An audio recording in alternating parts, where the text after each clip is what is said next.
गुजरात में मौजूदा हालत सूरत किसी से छिपा नहीं है।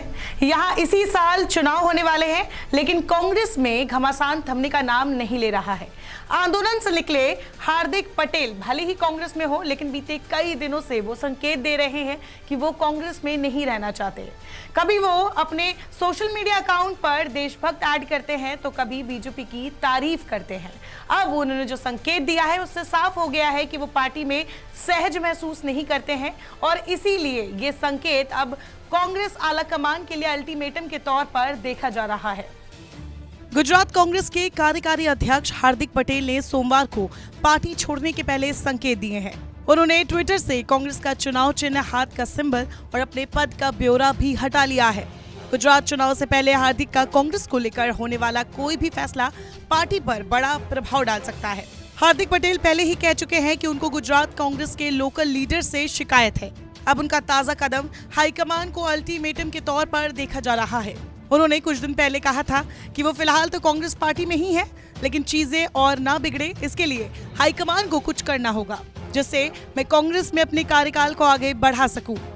गुजरात के मेहसाणा में एक छोटी सी रैली निकालकर उसे बड़ा आंदोलन बना दिया। 2015 में पाटीदार समुदाय आरक्षण के लिए सत्ताधारी बीजेपी के खिलाफ आवाज बुलंद करने वाले हार्दिक पटेल कांग्रेस के लिए खास थे, लेकिन फिर हार्दिक के तेवर भी बदलते दिखे।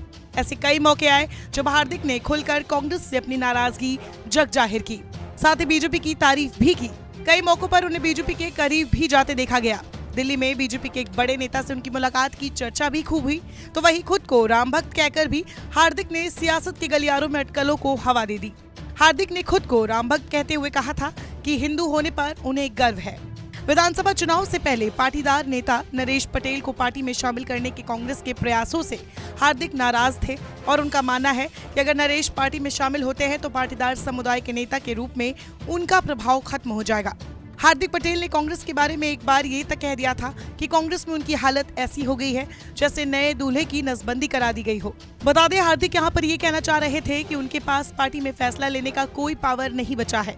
हार्दिक पटेल गुजरात कांग्रेस के नेताओं से खुश नहीं है, और इसकी जानकारी उन्होंने दिल्ली तक भी पहुंचाई थी, लेकिन बात नहीं बनी। उन्होंने कहा था कि प्रदेश स्तरीय फैसलों में उनकी राय नहीं ली जा रही, जिसके बाद अब हार्दिक पटेल के अगले कदम का सभी लोग इंतजार कर रहे थे।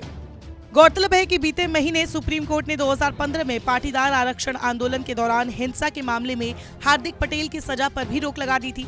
अब हार्दिक 2022 का विधानसभा चुनाव लड़ सकते हैं, लेकिन आपको बता दें कि ये वही मामला है जिसमें हार्दिक लाइमलाइट में आए थे। आंदोलन की शुरुआत 2015 में हुई थी। तब उन्होंने पाटीदार आरक्षण आंदोलन का नेतृत्व किया था। हिंसक पाटीदार आरक्षण आंदोलन के बाद तत्कालीन सीएम आनंदीबेन पटेल को हटा दिया गया था, और उनकी जगह विजय रूपाणी को गुजरात की कमान सौंपी गई थी।